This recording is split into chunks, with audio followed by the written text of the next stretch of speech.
The post-mortem examination of poisoned Russian dissident Alexander Litvinenko was probably the most dangerous ever undertaken in the Western world, a pathologist has said. Dr. Nathaniel Cary told the inquiry into Mr. Litvinenko's death that his body was very hazardous and had to be transferred to a secure site for tests. Mr. Litvinenko died from radiation poisoning in a London hospital in 2006. His death came nearly 3 weeks after he drank tea laced with polonium. The former KGB agent had fled to the UK, where he became a vocal critic of the Kremlin and worked for the UK intelligence service MI6.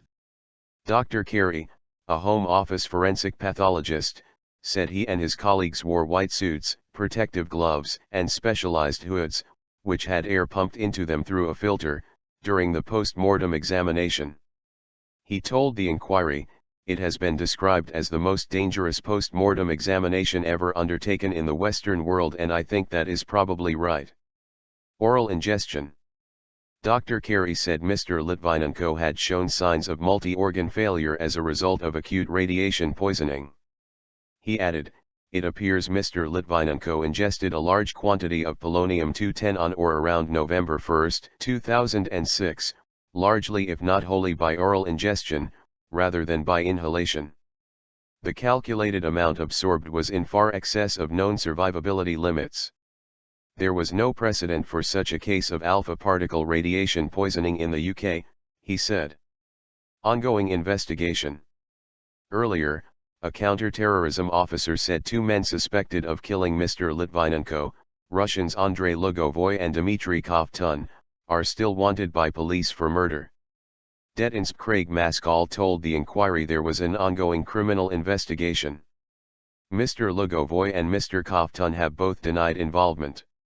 Detinsp's Maskall also told the inquiry that at its peak, 100 detectives and 100 uniformed officers worked on the investigation.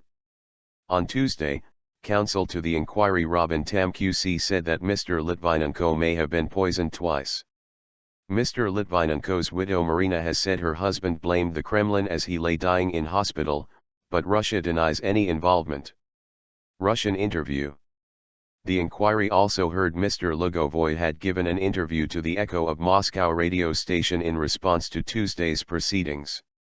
Ben Emerson QC, who represents Mr. Litvinenko's widow, said Mr. Lugovoy had claimed the proceedings were resurrected, after being suspended due to the exclusion of secret material, in response to the Ukrainian conflict.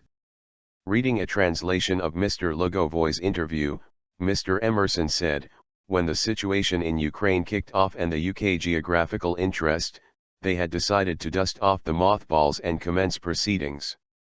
Mr. Lugovoy also said he couldn't care less about what's happening in Britain in response to the start of the inquiry. Mr. Emerson added,